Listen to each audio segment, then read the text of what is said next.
강화와 심화라는 제목으로 하나님의 말씀을 나누고자 합니다. 오늘은 종교개혁 501주년입니다. 주보 뒤에 제가 간단한 것만 써놨습니다. 종교개혁. 오늘 종교개혁 507주년을 맞아서 우리가 꼭 기억해야 할 게 하나가 뭐냐? 우리는 종교개혁을 하면 종교에 관한 것만 개혁됐을 것이다 라고 혹여 생각할지 모르겠습니다. 그런데 지금으로부터 500년 전에 루터가 일으켰던 종교개혁은 개인적인 종교적인 부분은 아니라 사회 전 분야에 걸쳐서 개혁이 일어난 사회개혁이었다라는 거죠. 그것을 잊지 않아야 된다라는 뜻이었고요. 두 번째 단락에서는 그러면 어떻게 그게 사회개혁으로 이루어지게 되었느냐에 대한 얘기인데 바로 르네상스의 절대적인 영향을 받았다 이런 내용을 제가 썼습니다. 르네상스 어디로 돌아간다? 근본으로 돌아간다. 원래대로 돌아간다. 그러니까 공부도 지금껏 하지 말고 원래 제일 처음에 나왔던 원전, 원래의 말씀, 원래의 글, 원래의 학문으로 돌아가자. 그래서 어디로 돌아간 거예요? 르네상스가 어디로 돌아간 거죠? 어디와 어디로? 로마. 그리스와 로마로 돌아간 거죠. 그러니까 다시 그리스와 로마로 돌아가서 소크라테스, 플라톤, 아리스토텔레스 이 학문, 거기에 예술, 이 모든 것을 다시 한번 시작을 해보자. 그게 바로 르네상스입니다.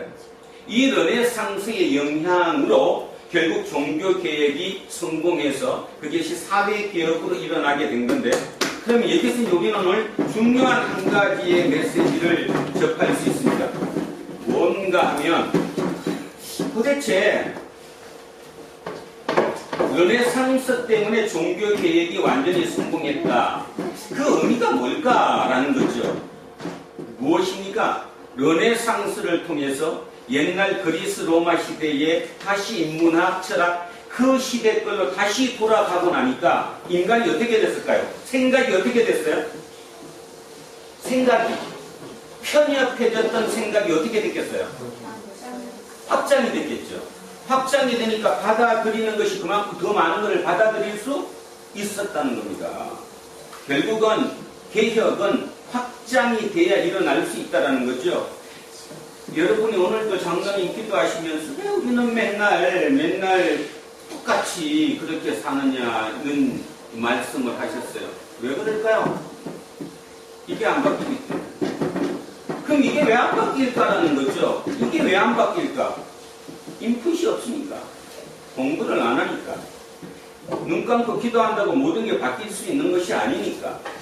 르네상스가 종교개혁을 통해서 우리에게 일러주는 것은 공부하라는 얘기죠. 그래서 오늘 이 제목을 다룬 이유가 그 중에 하나입니다.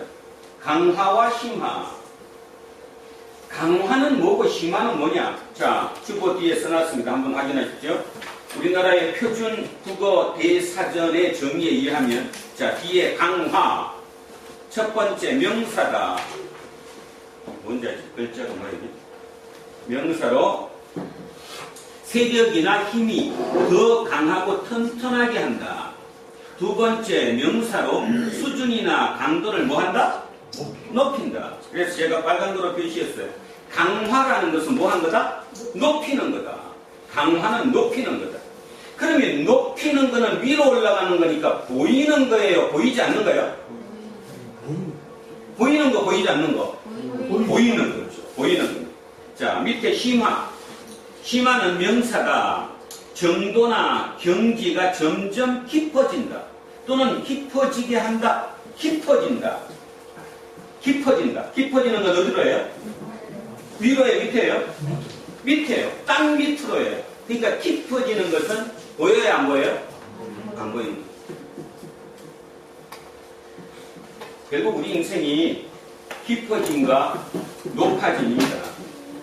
대부분의 경우는 뭐 할까요? 강화에 힘쓸까요? 심화에 힘쓸까요? 그렇지.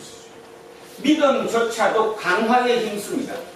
오늘도 대한민국 교회가 끊임없이 예배를 드리면서 믿음을 강화합니다. 어떻게 하죠? 믿습니다. 할렐루야. 그죠? 하나님 만세 상창하라고 불러서 믿음을 강화한다라고 얘기하죠. 강화입니다. 강화. 그리고 성경 공부를 시켜요. 그죠? 그 다음에 구역을 만들고요. 수요 예배를 만들고요. 어떻게든 이 믿음을 강화시킨다. 이 강화입니다. 강화. 우리는 강화와 심화를 구별하지 못하는 거죠. 심화는 뭐죠? 심화는 위로 올라가는 게 보이는 쪽이 아니라 보이지 않는 밑에 쪽으로 내려가는 게 심화예요. 자, 오늘 날씨도 나쁘고 오늘은 제가 밖에를 잘 못 봤고요. 어제 점심때쯤 막 여기 바람이 참 많이 불었어요. 이 앞에 가로수들이 다 우수수 낙엽이 떨어져가지고 밑에 쫙 달렸어요.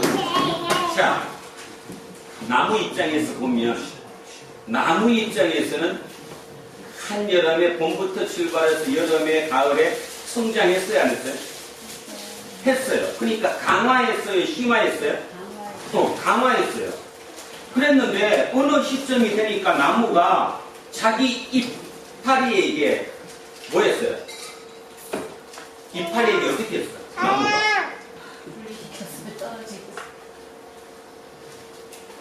영양분을 공급을 멈춰버렸죠. 이파리에게 공급을 멈췄어요. 생명을 멈췄단 말입니다. 그랬더니 그 이파리가 어떻게 됐어? 불탔지? 불이 탔어요. 그리고 그냥 바람이 조금만 불어도 떨어지는 거예요. 여름에 그 태풍이 불어도 그게 생명이 공급됐을 때는 그게 떨어지지 않았는데 가을에 이파리에게 생명을 딱 공급을 중단하는 순간에 그냥 다 훌훌 떨어지고 낙엽으로 끝났죠. 왜 버렸습니까? 나무가 왜 버렸겠냐고 이파리를. 뿌리로 내려가느라. 물이 뭐 하기 위해서? 심화하기 위해서. 이제부터 남은 석 달 동안 이 겨울 동안은 강화해야 돼요? 심화해야 돼요? 심화해야 돼요. 심화해야 뿌리로 밑에 더 내려가야 다시 내년에 위로 클 수 있는 거거든요. 이게 하나님이 우리에게 주는 메시지고 그것이 곧 우리의 뜻이에요. 뜻. 하나님 우리에게 알려주는 뜻이기도 하고 강화와 심화가 이렇게 계속 반복돼서 일어나야 된다는 건데 우리 인간의 삶을 가만히 보면 전부 다 뭐에 돼 있어요? 강화에. 여러분 지난 한 주간의 삶을 한번 돌이켜보세요. 아니 뭐 지난주 가지도 갈 필요도 없어요. 지금 여러분 머릿속을 한번 들여다보시라고. 강화입니까? 심화입니까? 물론 이 중에는 이렇게 얘기하면 그래도 나는 지금 예배 드리는 이 순간은 그래도 심하다 그렇게 얘기하실 분이 계시겠지요. 그거는 목사로서 아주 기쁜 얘기입니다. 그러나 모두 다 그럴까요? 제가 볼 땐 그렇지 않은 것 같아요. 목사의 설교조차도 뭘로 듣느냐 하면 자기를 심화시키기 위해서 듣는 게 아니라 강화시키기 위해서 듣는 거죠. 저걸 어떻게 내가 응용해갖고 위로 올라갈까를 꿈꾼다는 겁니다. 강화와 심화는 이 정도로 우리 삶에 어마어마한 중요한 단어인 거 잊지 않으셔야 합니다. 자, 개혁입니다. 여기 오랫동안 교회 생활을 하셨던 분들이 많으시니까 자, 질문 하나 하겠습니다.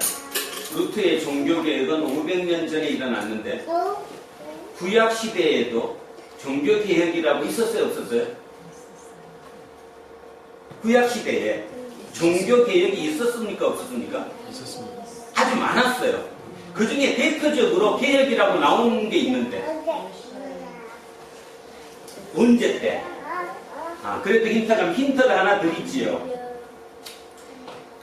우리가 지금 교회를 잘 안 다니고 예수를 믿는다고 얘기하면서도 성경책도 쭉 놓고 그냥 말로만 믿어요. 그죠? 나는 말로 크리스찬이고 말로 예수쟁이에요. 성경 일주일 내내 한 번 거들떠도 안 봐요. 또 거들떠 안 보는 건 두 번째 치고 성경 문구 한 귀절이라도 머릿속에 기억하려고 애쓰지 않아요. 별개의 삶을 산다는 거죠. 그 시대도 그랬어요. 그 시대는 지금처럼 글을 읽을 수 있는 시대는 아니었기 때문에 글을 읽는 대신에 어디에 가갖고 성전에 가서 뭐를 해요? 제사를 드려야 돼요. 그런데도 불구하고 그냥 그 제사가 형식적인 거지 그냥 진짜 하나님은 전혀 없는 거죠. 그래서 성전이 어떻게 돌아가는지도 잘 몰랐어요. 그냥 모든 것이 그냥 매너리즘에 빠진 것처럼 그냥 돌아갔어요. 그러다가 어느 왕이 야 우리 이러다가 큰일 나겠다. 큰일 나겠다. 성전을 다시 한번 보수하고 고치고 그죠? 우리 지금식으로 따지면 리모델링이라고 해가지고 모든 백성들이 그걸로 가게끔 만들어야 되겠다. 그래서 성전을 리모델링 했어요. 그거 하다가 거기서 뭐가 발견됐어요? 안 됐어요? 됐어요. 두루마리가 발견됐어요. 두루마리가. 그게 누구 아니에요? 요시야. 오늘 제가 거기에 대한 얘기를 조금 깊이 있게 하겠습니다. 메모하실 분들은 메모하시고 꼭 좀 기억하셔야 합니다. 왜냐하면 개혁은 인풋이 없이 개혁은 절대로 일어나지 않는다. 여러분 스스로 여러분 마음을 절대로 바꿀 수 없다.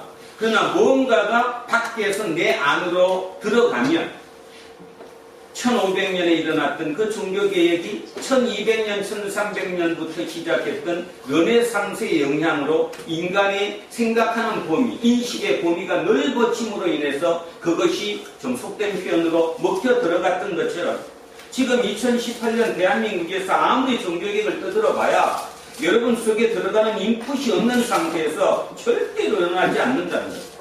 오늘 두란노 교회의 이 중에서 진짜 성령님의 역사심으로 여러분의 개혁이 일어났으면 참으로 좋겠습니다. 자, 한번 가보겠습니다. 요시야 왕이 종교개혁인데, 자, 요걸 앞전으로 쭉 올라갑니다. 여러분, 성경이 어떻게 쓰여졌을까요에 대해서 잠시 먼저 얘기를 합니다. 이스라엘은 12부족 공동체였습니다. 몇 부족? 12부족. 이 동네가 옛날에 어디였게요? 아, 이 동네들은 모르겠다. 저 남한산성 안에 올라가면 거기다가 이렇게 써붙여 놨는데, 남한산성이 옛날에 어디 땅이었지? 아니, 백제 땅이었죠. 온조, 백제 땅. 지금, 자, 백제가 무슨 뜻인지 아시는 거예요? 100명의 제가가 모여서 100명의 제가입니다.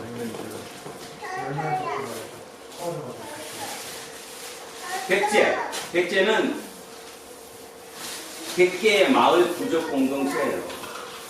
원래 백제가 되기 전에 몇 제였죠? 온조가 처음 내려와서 저 재물포 지금 인천에서 들어왔을 때는 그때는 10제였어요. 10제는 뭔 말입니까? 10개의 마을 공동체였다는 거죠. 그거를 확장시켜서 몇 개로 만든 거야? 100개의 공동체로 만들어낸 게 백제잖아요. 백제입니다. 그러면 이스라엘은 몇 개의 공동체라고 지금? 12개의 부족 공동체라는 거예요.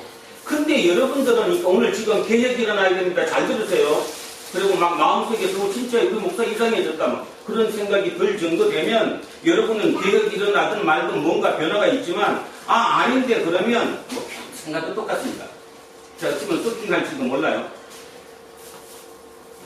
12부족 공동체였는데 실은 이제 우리는 뭐 이제 지금 와서는 여러분 속에는 그게 다 야곱의 아들들의 후손이었다 이렇게 얘기하지만 그건 나중에 만들어진 얘기고 쉽게 얘기하면 그 중에서 남쪽에 몇 개 부족이 살았고 2개의 부족이 살았고 북쪽에 몇 개 부족이 살았어요?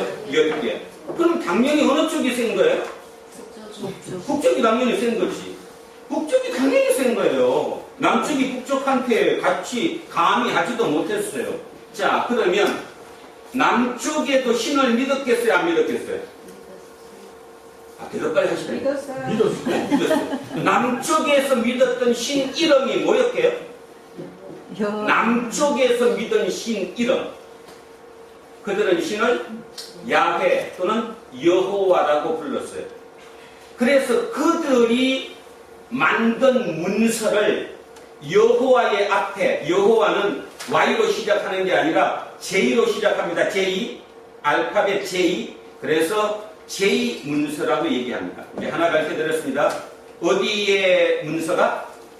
남쪽의 문서를 뭐라고 부른다? J 문서. 뭐 때문에? 그들이 믿은 신 이름을 뭐라고 불렀기 때문에 여호와. 여호와라고 불렀기 때문에 여호와의 앞에 글자를 따서 제2문서입니다. 북쪽은 신 이름을 뭐라고 했대요? 북쪽에서는 10개의 부족들은 자기의 신 이름을 뭐라고 불렀을까? 엘로힘이라고 불렀습니다. 뭐라고요? 엘로힘. 엘로힘. 그러면 영어로 알파벳이 뭐예요? 엘로힘이니까 이지, 이. 영어로 이. 그래서 북쪽의 문서를 뭐라고 부른다? 이 문서라고 얘기합니다. 쇼킹하지 않습니까? 맨날 당연하다고 느껴왔는데. 자, 성경이 어떻게 만들어졌고 어떤 개혁을 통해서 여기까지 온 거에 대한 얘기를 하는 겁니다. 자, 정리하면 남쪽의 두 부족 공동체에서 만들어진 문서를 무슨 문서? 제2문서. 제2문서. 그 다음에 북쪽 10개 공동체에서 만든 문서를 2문서. 그러니까 서로 신은 믿었지만 지금 우리가 아는 것처럼 같은 신이었어요? 아니었어요? 아니었어요. 이름이 틀렸다 이 말입니다. 그러다가 북쪽이 망했지 안 망해요? 북쪽이 망했어요. 누구한테 망했습니까? 아니요. 아시리아한테 망했습니다. 북쪽이 아시리아한테 망했습니다. 그런데 왜 남쪽은 안 망했을까요? 작으니까 안 건드려. 북쪽은 망했어요. 지금 아시리아한테 지배당해서 망했는데 왜 남쪽은 안 망했을까요? 답은 아주 쉽죠? 북쪽이 망한 이유는 북쪽은 반아시리아 정책을 친 거고 남쪽은 친아시리아 정책을 썼기 때문에 당연히 안 망했죠. 그래서 북쪽은 망하고 북쪽이 망하니까 겁먹어서 남쪽은 어떻게 했어요? 그냥 바로 그냥 우리 그냥 친아시리아 정책을 쓴 거죠. 그렇게 해서 안 망한 거예요. 그런데 북쪽은 망했어요. 그때 남쪽의 왕 이름이 누구냐 하면 여러분 그렇게 너무너무 잘 아시는 누구였을까요? 히스기야였습니다. 히스기야 아버지가 누구신지 아는 사람? 히스기야의 아버지 아하스입니다. 아하스 때 선지자, 예언자, 제사장 뭐라고도 좋겠죠? 그 사람이 바로 그 유명한 이사야입니다. 이사야가 아하스 시대에 아시리아가 계속 공격을 하는 거예요. 그죠? 그러니까 얼마나 힘들었겠습니까? 그래서 뭐를 했어요? 예언을 했어요. 그게 이사야 7장 14절입니다. 손 넣으시고 한번 가보겠습니다. 이사야 7장 14절.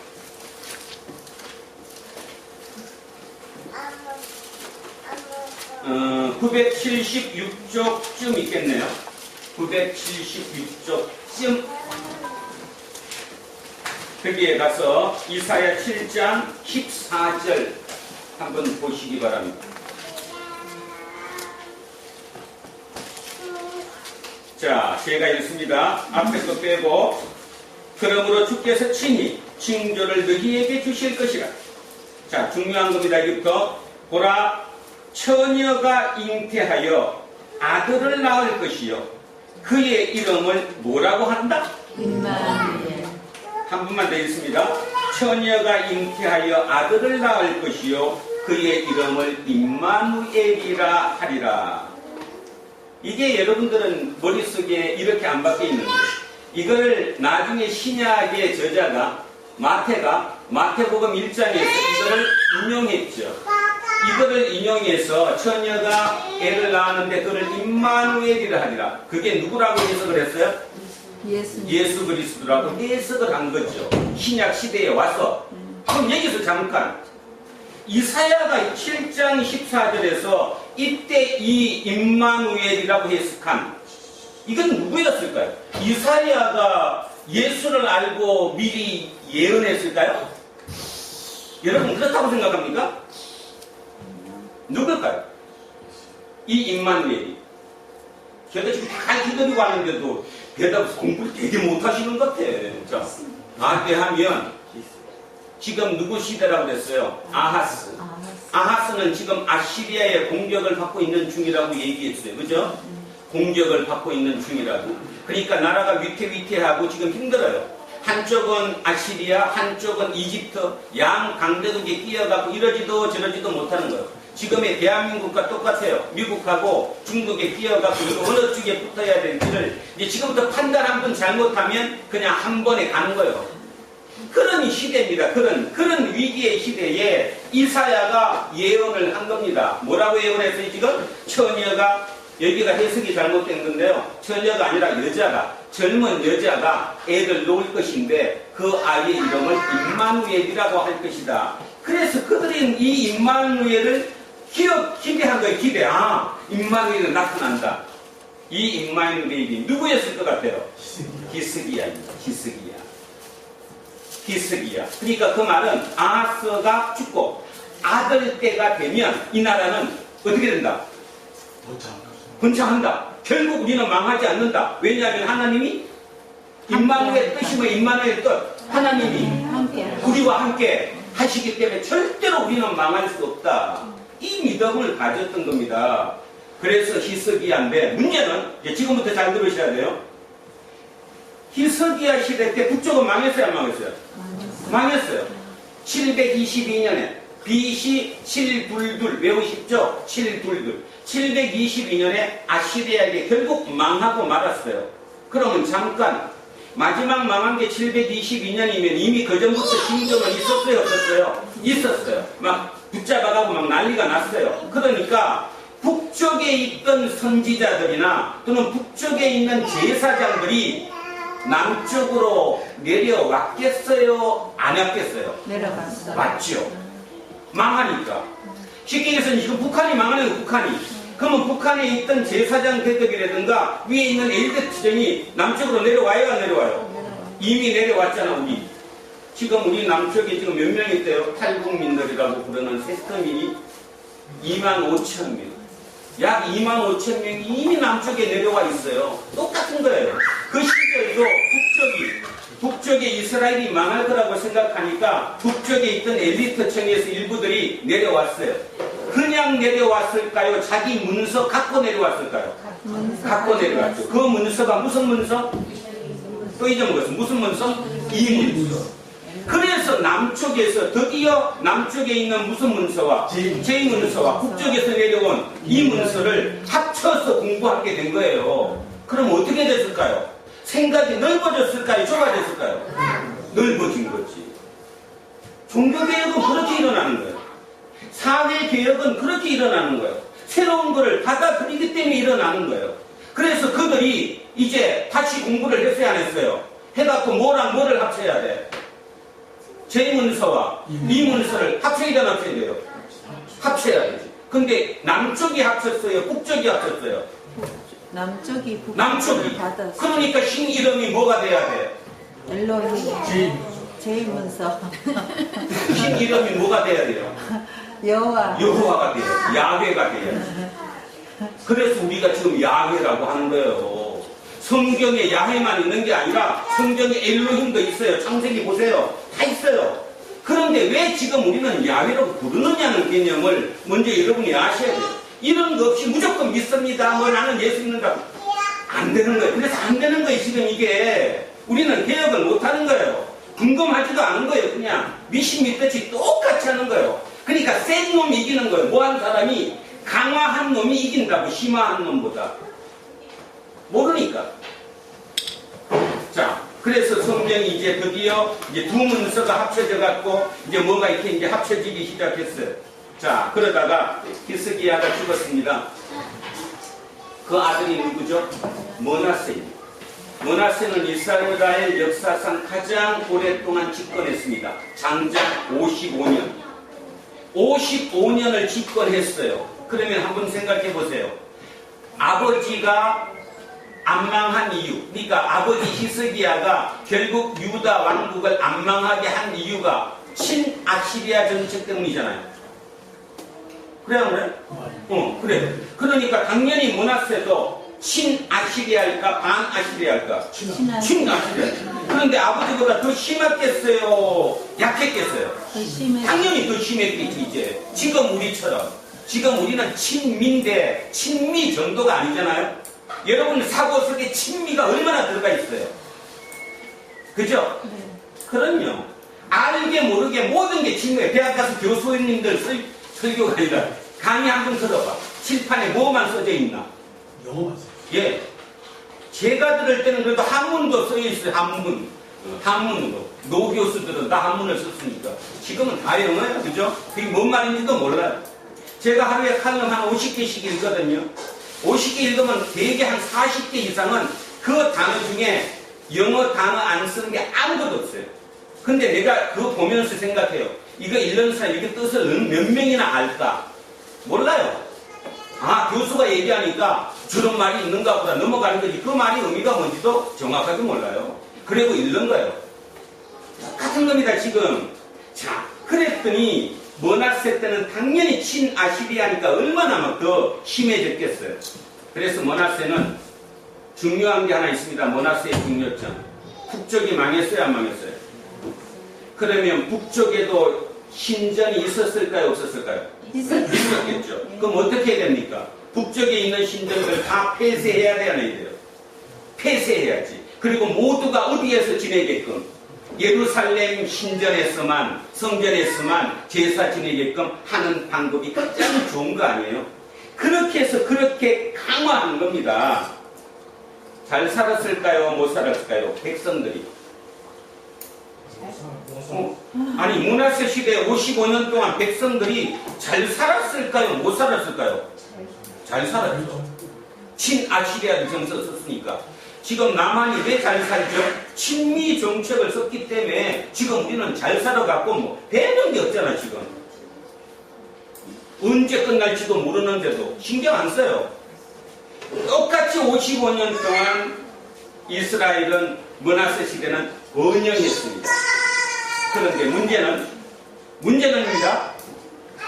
번영을 했는데 머나세 아들이 죽고 난 뒤에 아들이 아몬 또는 암몬, 뭐 아몬이라 해도 되고 암몬 해도 되는데 왕이 됐습니다.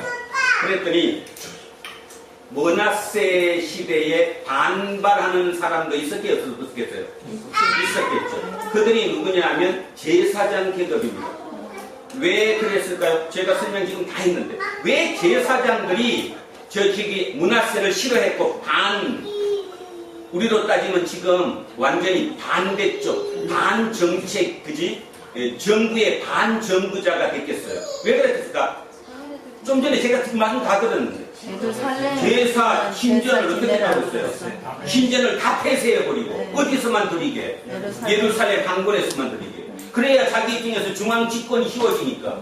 근데 문제는 누구의 이 목구멍이 문제가 됐잖아. 제사장. 그러니까 제사장들은 거기에 반기를 든 거예요.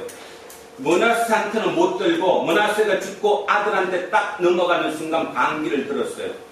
그래서 암몬을 축출해버렸죠. 쿠데타를 일으켜서. 그리고 암몬 아들 8살짜리를 왕으로 대신 앉혔습니다. 그가 바로 요시야입니다. 요시야가 그래서 8살에 왕이 됐어요. 똑똑하시 왕이겠죠? 자, 여기서 하나. 그러면 제사장들도 근거가 있어야 돼, 없어야 돼요? 자기들이 쿠데타를 일으켰던 어떤 근거가 있어야 될 거 아니에요? 신에게 반한 건데. 명분. 그들이 근거로 제시한 그 문서, 그들의 생각, 그걸 우리는 제사장 문서에서 피 문서라고 얘기합니다. 뭐 문서? 피 문서. 피. 그러면 지금 문서가 총 몇 개 나왔습니까? 3개 나왔습니다. 남쪽의 문서, 제2문서, 북쪽의 문서, 2문서, 그 다음에 제사장들의 문서, 피 문서. 그런데 요시야는 드디어 이제 한 10년이 흘러서 나이 18살 이렇게 나이가 들어가면서 자기가 이제 직접 하게 됐어요. 그러면 요시야는 어떤 정책을 써야 될까요? 빤하잖아요. 지금 요시야를 쿠데타로 앉힌 세력이 누구예요? 제사장 세력이에요. 그러면 제사장 세력이니까 요시야는 당연히 성전을 뭐 해야 되고 리모델링하고 거기에 모든 걸 하게끔 해야 될 거 아니에요. 그러다가 드디어 그 성전 보수 작업 중에 두루마리가 하나 발견됐는데 그게 읽어봤더니 그게 글쎄 말씀이 성경인 거예요. 근데 이 성경이 뭐였을까? 신명기였습니다. 뭐였어요? 신명기. 오늘부터 시간 나시는 분들은 이번 주 숙제입니다. 집에 가서 신명기 처음부터 끝까지 꼭 읽으십시오. 도대체 그 신명기가 보수자 리모델링 하는 중에 그게 드러난 거예요. 그래서 우리는 그 문서를 D 문서라고 얘기합니다. D, A, B, C, D 하는데 D 문서. 그걸 신명기 사관이라고 그래요. 그러면 요시야는 이제 답이 딱 나온 거예요. 뭐가 딱 나왔습니까? 무조건 D 문서에 입각해서만 정치를 하면 되는 거예요. 그게 적혀 있는 대로만. 지금 우리는 제가 지금 강의를 하는 게 아니라서 다 해드릴 수 없고 오늘 숙제라고 했습니다. 일주일 내내 꼭 신명기를 읽어보십시오. 도대체 신명기에서 뭘 얘기하는가? 그 신명기에 얘기하는 대로 요시야가 개혁 정치를 편 거예요. 그러면 이제 우리는 여기서 이제 답을 찾을 수 있습니다. 요시야 때 성서를 기록하는 사람이라든가 그 당시의 엘리트들은 글을 썼겠죠. 자, 그러면 지금 몇 개가 짬뽕됩니까 지금? 네 개. 네 개가. J문서, E문서, D문서, T문서. 그래서 이제 글들이 만들어지기 시작하는 거예요. 그러면 자기의 입맛에 맞게끔 보충되는 것도 있고 빼는 것도 있고 이렇게 해서 다시 이게 편집이 되어 가는 것입니다. 그래서 편집이 되었는데 문제는 결국 요시야도 망했어요, 안 망했어요?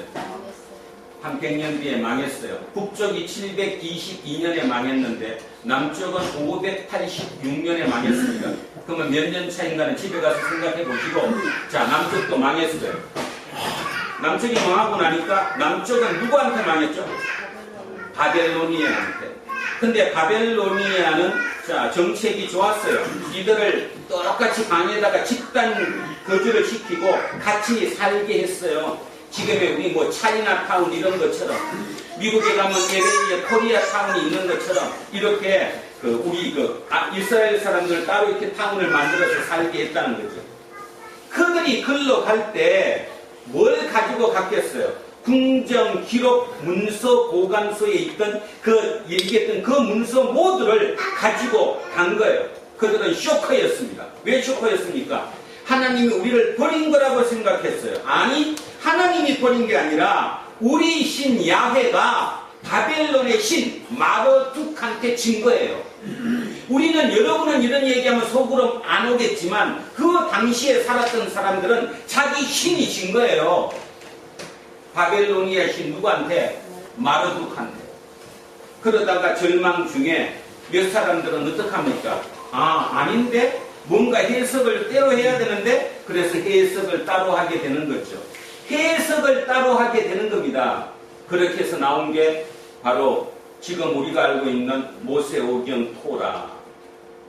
그것이 그때 만들어진 거예요. 이제 완전히 정리가 된 거예요. 마지막은 언제 정리됐을까? 나라가 위태로우면 뭔가를 다시 질서를 새로 세워야 돼요. 우리나라로 얘기하겠습니다. 우리나라가 일본에게 식민지를 당했어요. 그러니까 어떻게 해요? 그거 전부터 합시다. 병자호란, 임진왜란, 병자호란 이런 거를 당했어요. 나라가 막 쑥대밭이 돼서 우리 여기 남한산성 옛날에 영화도 한번 봤잖아요. 그런 것처럼 힘든 시기에 그 백성들을 하나로 묶어서 힘을 치르기 위해서는 뭘 만들어내야 됩니까? 영웅을 만들어야 합니다. 영웅. 그때 나온 영웅이 누군지 모르시죠? 얼치문덕입니다.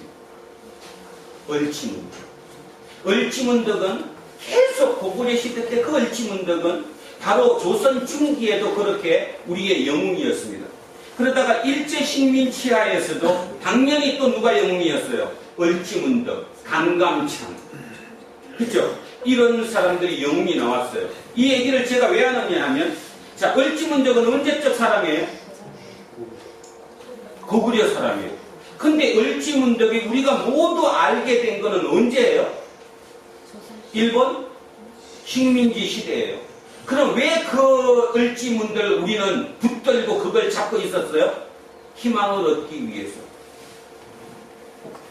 유대인들도 마찬가지입니다. 유대인들도 이제 모세오경 토라를 가지고 와서 열심히 그거대로 지키면서 잘 살았어요. 그런데 하나님이 또 보냈지 뭐예요? 그래서 누구한테 망했어요? 알렉산더에게 결국은 또 지배를 당하게 됐잖아요. 알렉산더가 죽고 난 다음에 그 아들하고 사위들이 4개의 제국으로 나눠갖고 이제 통치를 했죠. 셀류쿠스라고 얘기하는데 그 왕국에 유대는 지배당하고 있었어요. 그러니까 그들이 나쁜 짓을 했죠. 유대 예루살렘 성전에다가 자기들 신을 갖다가 신상을 설치해 놓고 막 난리를 피운 거예요. 그러니까 안 되겠다 해갖고 주전 146년에 마카비라고 하는 마카비가, 우리 성경에는 없습니다만 가톨릭 성경에는 마카비서가 있습니다. 마카비서. 우리 성경은 마카비서가 없어요. 그러나 가톨릭 성경에 보면 마카비서가 있습니다. 그 마카비가 형제가 다시 쿠데타를 일으켜서 헬라로부터, 그러니까 그리스 알렉산더 제국으로부터 독립을 한 게 그게 146년이에요. 주전 146년. 20년 동안 전쟁을 해서 이겼단 말입니다. 이겼대. 이때도 마찬가지 그들은 자기들의 구심점을 가져야 돼, 안 가져야 돼? 가져야. 우리가 강감찬 을지문덕을 가졌던 것처럼. 그래서 146년 그 언저리, 그 전쟁 중에 만들어진 책이 바로 다니엘서입니다.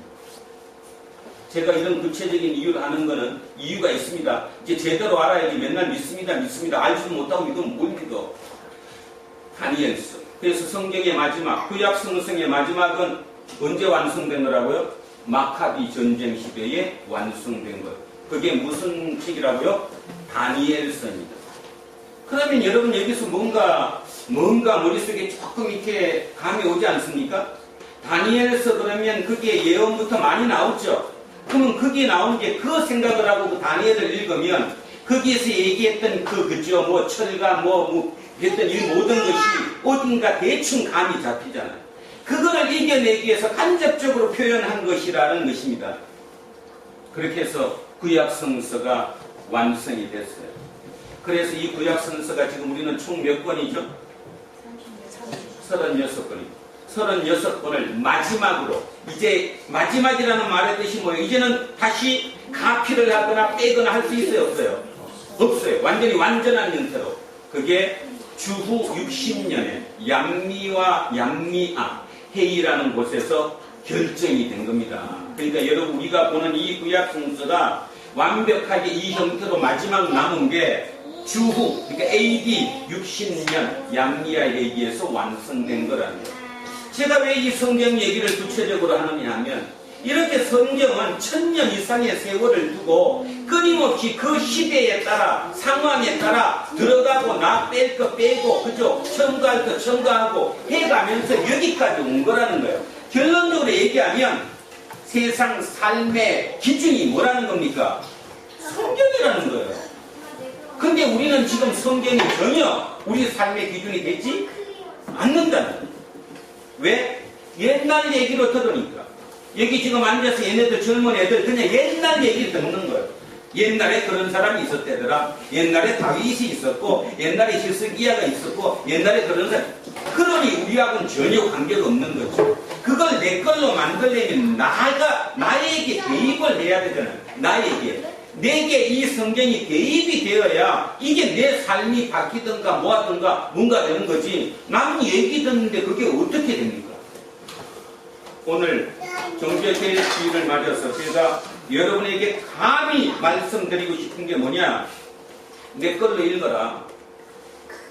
성경은 해석이다. 해석. 시대에 따라 해석을 어떻게 하느냐, 해석의 차이다. 루터도 성경을 다시 해석한 거지 성경이 바뀐 게 아니다. 마찬가지 500년이 지난 지금 우리 대한민국에 바뀌는 유일한 방법은 다시 성경을 해석할 수밖에 없다. 이 시대에 맞춰서. 그래서 내 걸로 들어라. 목사 얘기 듣지 말고 자기 걸로 들어라. 그렇게 똑바로 들으면 우리 속에서 개혁이 일어날 것이다. 그런 얘기입니다. 자, 그래서 오늘 이제 본론의 이 제목을 한 번 더 얘기합니다. 오늘 제목이 강화와 심화입니다. 우리 모든 인간들은 자기를 강화하기 위해서 삽니다.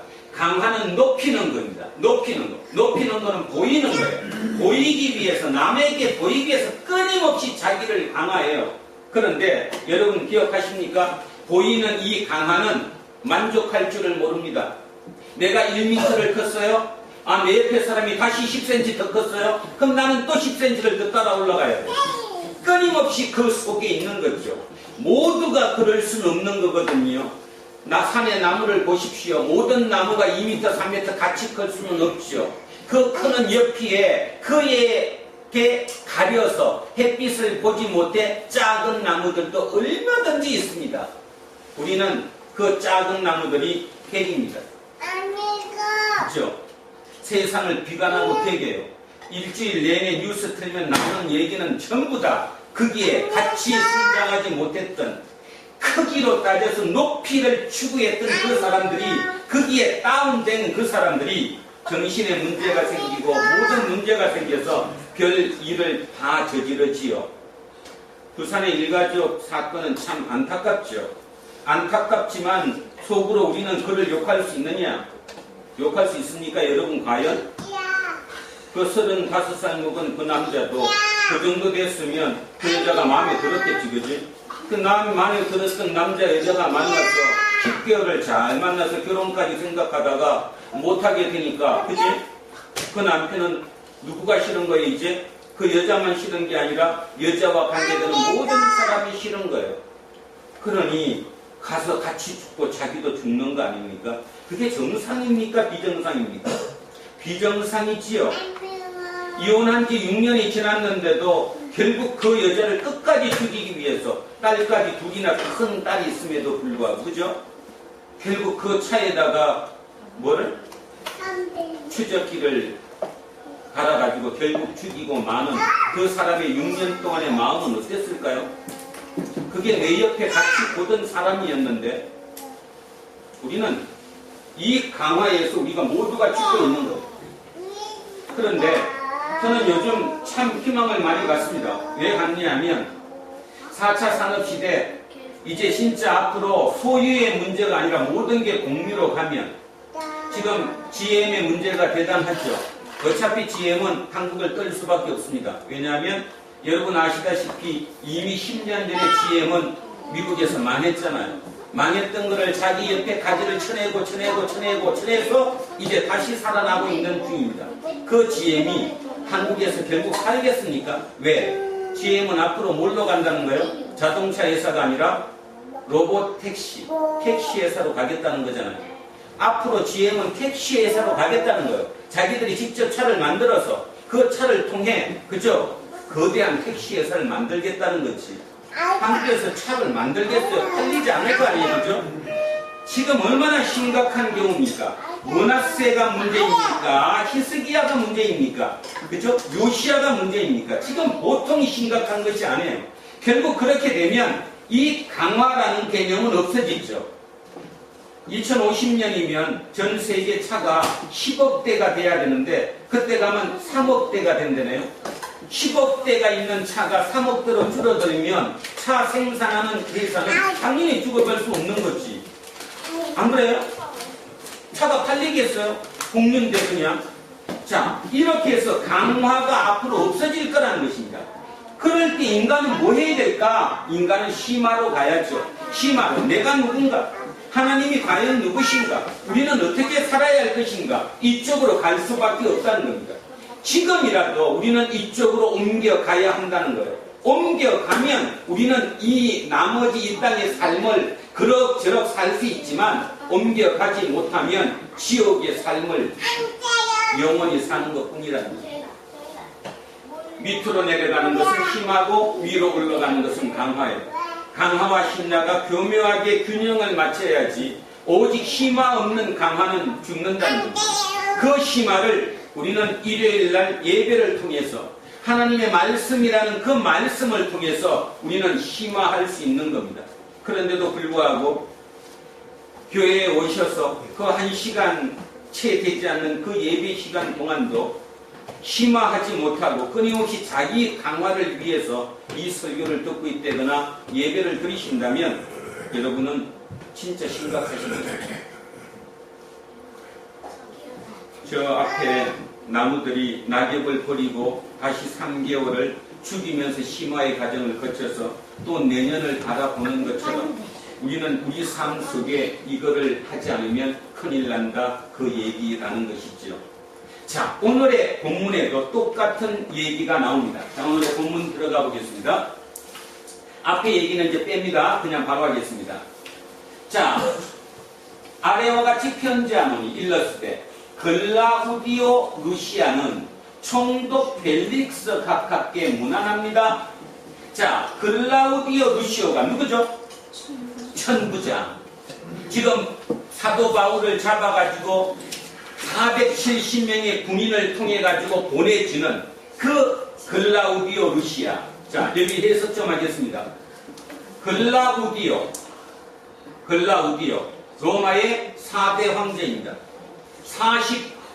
42년부터 57년까지, 6년까지, 57년, 6년, 그 정도까지 황제로 있었던 로마 4대 황제 이름이 클라우디오입니다.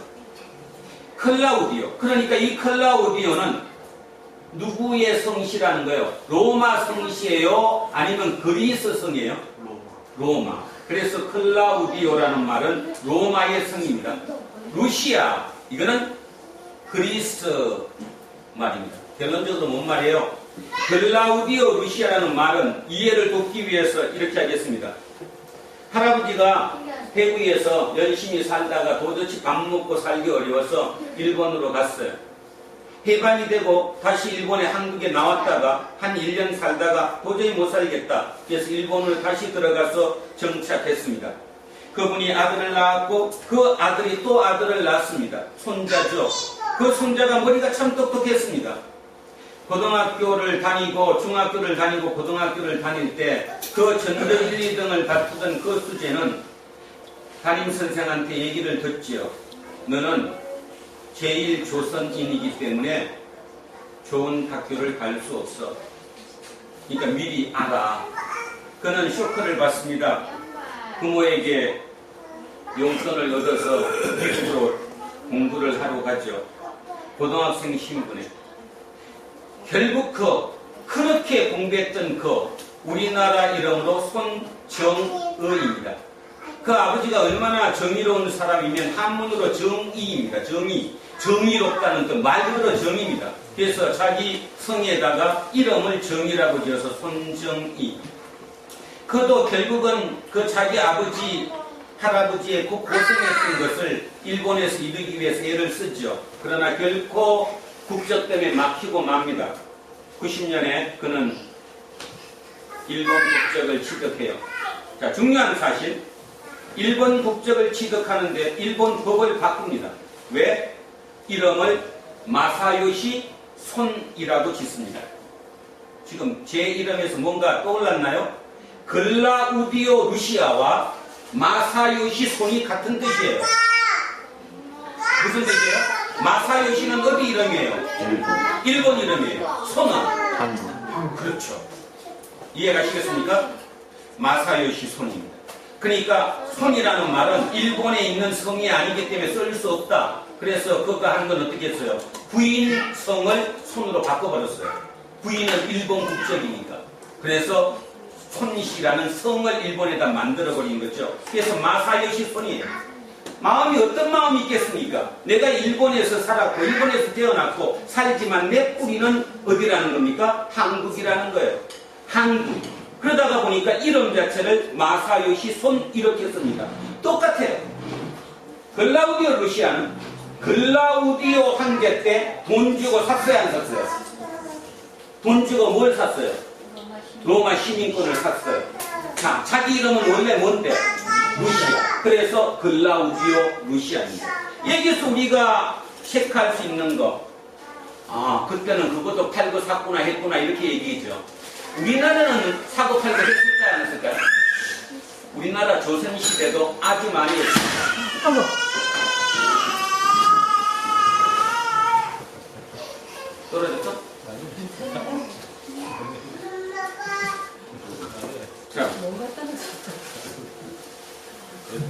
자, 우리나라 조선시대에서 언제서? 우리나라 조선시대에도 국가의 재정이 모자라면, 국가의 재정 돈이 부족하면 이 관리들이 지방 곳곳에 돌아다니면서 부자들한테 어떻게 했어요? 내관 팔았어요. 돈 받고.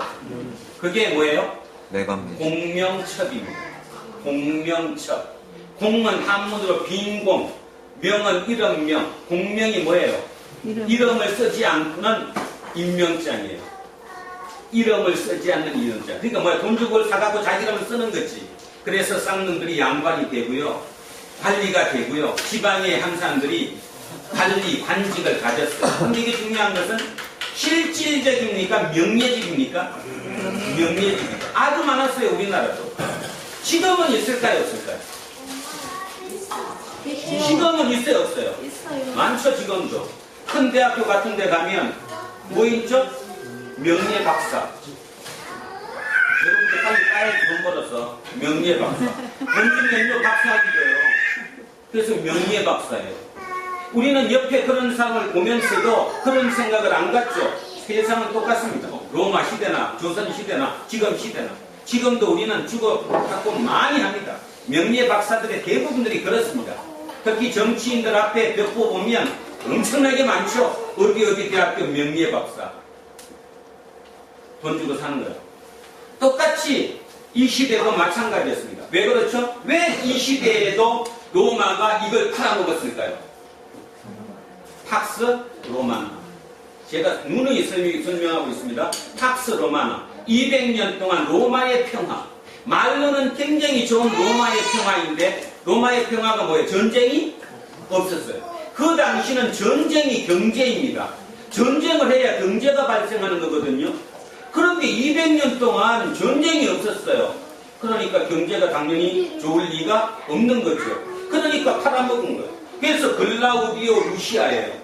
자, 마사요시 송이에요. 이해하죠? 여기서 우리는 이 사람이 어떤 사람인 걸 알 수 있어요. 높이의 사람이에요? 깊이의 사람이에요? 높이의 사람이에요. 강화한 사람이죠. 우리 주변에 누구처럼 강화한 거 아니에요. 강화. 자기 강화를 위해서 살아가는 거잖아요. 이 사람, 이런 사람이에요. 자, 옆에 사람 하나 더 보겠습니다. 총독 누구? 벨릭스. 총독 벨릭스는 황제의 어머니 종이에요. 황제의 어머니의 종, 노예라고, 노예. 형제가, 이 벨릭스의 형이 팔라스인데, 팔라스가 굉장히 뛰어났나 봐. 황제 어머니의 몸종, 종로로 타다가 눈에 띄어가지고 해방이 됐어요. 황제의 명예에 의해서. 그리고 아까 나왔던, 요 앞에 나왔던 이 글라우디오, 요 황제의 재무담당 비서입니다. 요즘 말로. 뭔 뜻이에요? 재무담당 비서. 돈 맡겼다는 거예요. 집사예요, 집사. 팔라스가. 대단한 사람 아니에요? 지금으로 따지면 입지전적인 사람이에요. 완전 흑수저에서 최고까지 올라간 사람. 그 사람이 자기가 글라우디오 총독의 재무담당 비서이니까 그 힘을 이용해서 내 동생을 총독 좀 시켜주십시오. 그래서 그 동생 벨릭스가 유대의 총독이 된 겁니다. 노예에 의해서 총독이 된 거예요. 대단하지 않아요? 저 사람 마음이 어떨까? 뭐 상상이 맡기겠습니다. 그죠? 뿌듯할 정도가 아니겠죠? 얼마나 대단하겠어요. 또 설명 하나만 더 이왕하는 거. 로마 총독이라고 다 같은 총독이 아니고요. 총독 중에서도 황제가 지명해서 황제가 보낸 총독은 6명밖에 없는데 이 6명은 막강한 힘을 가졌고요. 나머지 총독들은 원로원에서 보낸 사람들이에요. 원로원에서 보낸 사람들은 그렇게 힘이 없어요. 그러니까 결론적으로 벨릭스 총독은 힘이 어마어마했다라는 거예요. 자기 친형이 글라우디오 황제의 뭐라고 해요 지금? 재무담당 비서예요. 집사예요, 집사. 공관리하는. 얼마나 셌겠어요. 그 벨릭스예요. 그러니 이 벨릭스는 배는 게 없었을 뿐더러 굉장히 말 그대로 아까 우리 하면 뭐예요? 높이지, 높이. 강화를 하는 사람이에요. 그래서 유대에 딱 와보니까 유대의 왕 아그리빠, 헤롯 아그리빠의 막내딸이 너무너무 미인이라는 거예요. 그냥 전세의 양귀비 같은 미인. 근데 이미 그는 유부녀였어요. 그 유부녀를 뺏었잖아요. 그래서 자기 부인 삼았습니다. 그 부인이 누구예요? 이제 다음 주에 나올 건데 드루실라. 드루실라가 헤롯 대왕의 손녀이며 헤롯 아그리파 1세의 막내딸입니다. 그 막내딸은 이미 15세 결혼해서 남의 여자예요. 그런데 이 벨릭스가 그 여자를 뺏어왔어요. 16살에. 16살에 드루실라가 벨릭스의 셋째번 부인이 됐습니다. 다시 얘기하면 이 벨릭스, 드루실라 전부 다 깊이가 아니라 전부 다 강화, 자기 강화를 위해서 살았어요. 자, 드루실라 한번 생각해 봅시다. 드루실라는 뭐예요 지금? 유대의 율법을 따라야 하는 사람이에요. 율법을 따라야 하는 사람이 이혼을 하고 딴 남자한테 왔어요. 어느 정도겠습니까? 그죠? 자기 강화에 대한 삶이. 우리는 알고 있습니다. 이 벨릭스와 드루실라가 절세미인 드루실라가 결국 나중에 이 부패가 너무 심해가지고 결국은 쫓겨나게 되는데요. 쫓겨나더라도 자기 형이 높은 지위에 있어가지고 결국 형벌은 안 받는 대신에 바로 폼페이로 쫓겨납니다. 폼페이는 아시죠? 폼페이가 어딘지? 그 폼페이는 그 당시에 엘리트들, 부자들의 뭐라고 그래야 되나? 요즘 리조트? 지금말로 따지면 리조트? 휴양도시. 그 폼페이에 가서 79년 화산 폭발로 잿더미 속에 둘 다 끝나죠. 인생이 끝납니다. 저는 이거를 준비하면서 그 생각을 했습니다. 지금 세 사람을 비교할 수 있습니다. 사도 바울, 두 번째는 글라우디오 루시오, 그 다음 벨릭스. 이 삶을 비교해 보자는 거죠. 자, 처음에는 누가 가장 뛰어났어요? 실력적으로. 당연히 사도 바울이 뛰어났어요. 조건도 좋았어요. 머리에 들은 것도 많습니다. 결국 그 사람의 세 사람의 차이가 난 게 뭐 때문일까요? 강화 때문일까요? 심화 때문일까요? 무엇인가? 여러분 답은 뭐라고 생각합니까? 심화죠. 사도 바울은 심화가 있었죠. 자기 스스로 깊이, 학문 깊이, 생각 깊이, 삶이 무엇인지에 대해서, 신이 누구신지에 대해서 깊이 있는 공부가 됐던 사람이니까 그는 심화가 됐기 때문에 그걸 선택할 수 있었지만 나머지 두 사람은 글라우디오 루시아, 벨릭스, 자, 신분 상승을 했어요. 쉽게 말해서 완전히 흙수저가 최고의 금수저로 올라갔습니다. 강화하는 삶을 살았다는 거죠. 세상적으로 살아있을 때는 이들이 훨씬 낫을 것입니다. 그러나 결국 행복은 누가 더 행복했겠습니까? 오늘 마지막 결론. 여러분 생각해 보십시오. 벨릭스가 더 행복했을까요? 글라우디오 루시오가 더 행복했을까요? 사도 바울이 더 행복했을까요? 사도 바울. 겉으로 보이는 모습은 그럴지 몰라도 자기가 만족을 느끼는 이 행복감은 어마어마하게 높았다는 것입니다.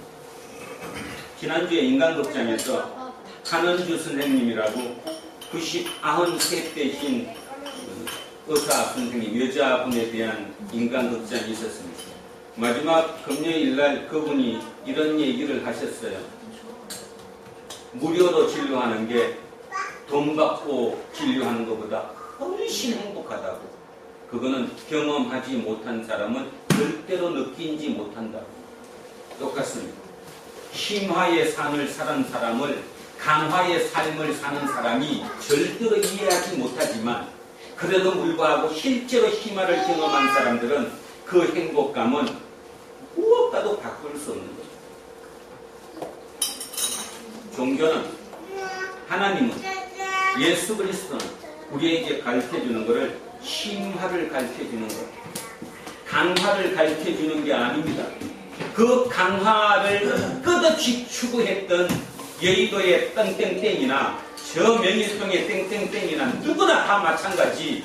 그 마지막이 지금 어떻게 가는지 우리는 알고 있는 시대를 살고 있습니다.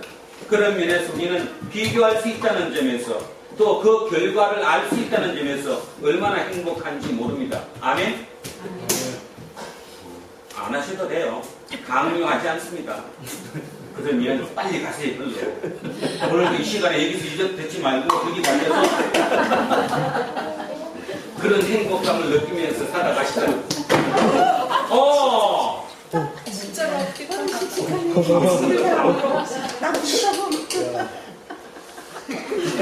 얘는 강화해서 아니 심화했지. 해줬어. 뭐 기억합니다. 자, 마지막 읽고 끝나겠습니다. 그래서 글려디아 루시아는 총독 벨리스가 갖게 문안 하나이다. 이 사람이 유대인들에게 잡혀 죽게 된 것을 내가 로마 사람인 줄 들어 알고 군대를 거느리고 와서 구해나있다. 맞는 말이에요? 거짓말이에요? 거짓말이죠. 자기가 로마 사람들 갈구한 게 아니라 잡아들었는데 자기가 이거로 로마 사람이 나중에 알려준 거죠. 유대인들이 무슨 일로 그를 고발하는지 알고자 하여 그를 공회로 들고 내려갔더니 고발하는 것이 그들의 율법 문제에 관한 것일 뿐 한 가지도 죽이거나 결박할 사유가 없음을 발견했습니다. 이것도 거짓말이죠. 그러나 이 사람을 해하려는 관계가 있다고 누가 내게 알려주기로 당신께 보내며 고발하는 사람들도 당신 앞에서 그에 대하여 말하라 하였나이다 하였다. 고병이 명을 받은 대로 밤에 바울을 데리고 안디바드라에 이르러 32절 이튿날 기병으로 자 안디바드라가 64km래요. 로마에 아니 이스라엘 예루살렘에서 64km를 밤 9시에 출발했어요. 대충 시간이 얼마나 나오겠죠? 10시간이 걸렸겠죠? 그럼 아침 한 9시 10시쯤에 왔어요. 그런데 이들은 돌아가고 기병 말을 타고 가는 이 사람들이 바울을 다시 뚫고 다시 40km를 더 가서 가이사랴에 들어갔어요. 이 가이사랴에 총독의 관저가 있었는데 이 총독한테 이제 간 거죠. 총독이 이제 이 편지를 읽었어요. 바울들어 어느 영제 사람이냐 물었어요. 왜 물었을까? 왜 총독이 바울들어 당신 어디 사람이냐 물었을까? 말 그대로 총독이 자기 관할 범위가 있으니까. 근데 자기 관할 범위인데 아까 제가 이 말씀드렸습니다. 벨리스 총독은 원로원에서 보낸 총독이에요? 아니면 황제가 보낸 총독이에요?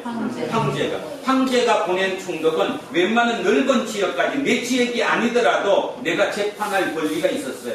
그래서 물어봤더니 어디래요 이 사람이? 길리기아래요. 길리기아 다소, 길리기아 안디옥 이쪽이에요. 그러니까 내가 재판해도 되겠다 판단한 거예요. 그러니까 그것 때문에 물어본 겁니다. 만약에 내가 할 수 없는 사람이면 글로 보내야 되니까. 자, 판단했고요. 이러되 너를 고발하는 사람들이 오거든 내 말을 들으리라 하고 헤롯 궁에 그를 지키라 명했다. 자, 여기 무슨 궁이 나와 있습니까? 헤롯 왕이 여기다가 별장을 만들어 놨는데 그 별장이 아주 공화찬란했답니다. 그게 헤롯 궁인데 지금은 이 헤롯 궁을 누가 차지하고 있는 거예요? 총독 관저로 쓰고 있는 거죠. 총독 벨리스가 그 대단한 사람이 그냥 그거 비워놨겠어요? 헤롯 궁을 자기가 관저로 대신 쓴 거죠. 그래서 그 자기 관저 지하에 가면 이 궁전 지하에 이런 미결수들을 잡아놓는 그 공간이 있었다는 것입니다. 거기에 집어넣고 지키라고 명했다. 이게 이제 오늘의 말씀 본문이었습니다. 마무리를 하면 사도 바울은 끝없이 심화의 삶을 살았기 때문에 심화가 깊어지면 모든 두려움이 없어지는 거라고 했어요. 두려움이 없어지는 것. 그것이 뭐라고요? 믿음이다. 믿음은 두려워하지 않는다. 지난주 설교했던 것처럼 믿음은 밑에 소리다. 밑에 소리는 주님이 우리에게 뭐라고 말씀하시냐? 두려워하지 말라고 얘기한다. 세상의 삶에 두려워하지 말라. 강화의 삶, 높이를 추구하는 그 삶에 높이 못 간다고 두려워하지 말라. 밑으로 내려가라. 깊이로 내려가는 그 삶이 결국 너를 행복하게 할 것이고 그 삶이 결국 나와 함께 하게 될 것이다. 그 얘기를 알아들을 수 있다는 거겠죠. 자, 그랬던 그 사도 바울의 얘기를 오늘 우리는 이어서 듣고 있습니다. 오늘 종교개혁주일 500주년 기념 이 주일에 하나님께서 우리에게 주시는 메시지 사도 바울처럼 심화, 깊이를 추구하는 삶을 살아라. 내가 너희들에게 해줄 수 있는 말은 그 외에는 없다. 그 뿌리가 깊어지면 세상의 어떤 흔들림에도 끄떡도 하지 않는다. 결국 그걸로 말미암아 너는 높이를 추구하게 될 것이다. 이렇게 얘기합니다. 깊이가 없는 높이의 추구는 결국 한 방에 잘려 한 방에 뽑혀 없어진다는 사실을 잊지 않는 저와 여러분 되시기를 주의 이름으로 축원합니다. 기도하겠습니다. 살아계신 아버지 하나님, 오늘도 하나님께서 주신 말씀을 잘 들었습니다. 강화의 삶, 심화의 삶, 높이를 추구하는 삶이냐, 깊이를 추구하는 삶이냐. 물론 우리는 높이를 추구하지 않고 살 수는 없습니다. 그러나 깊이가, 뿌리가 깊어지면 질수록 우리는 더 높아질 수 있다는 사실을 알면서도 간과하고 살아가고 있습니다. 오늘 하나님께서 우리에게 주시는 메시지는 깊이를 추구하는 그 삶을 살아라. 그러면 높이의 삶은 자동적으로 이루어질 거다라고 말씀하고 계십니다. 그 말씀을 믿고 앞으로 살아갈 수 있는 우리 공동체 모든 식구들 되게 하시고, 그것이 진정한 개혁임을 잊지 않는 우리 모두가 되게 하옵소서. 지금 세상은 아주 혼란하고 혼탁합니다. 모든 사람이 높이를 추구하는 삶을 살다가 보니 거기에 이루지 못한 많은 사람들이 병들어가고 있습니다. 세상은 온종 이전 추구일 뿐더러 모든 기독권들이 기독권을 추구하는 시대로 흘러버렸습니다. 그것이 옳은지 그런지는 전혀 생각하지 않는, 시비가 일어나지 않는 시대가 되었습니다. 이 시대 우리를 통해 하나님이 이 땅에 살아계심을 증거하게 해주시니 얼마나 고맙고 감사한지 모르겠습니다. 다음 한 주간 우리의 삶 속에서도 그 모든 증거가 우리를 통해 일어날 수 있게 되도록 주님 축복하옵소서. 감사드리며 거룩하신 예수 그리스도 이름으로 기도합니다. 아멘.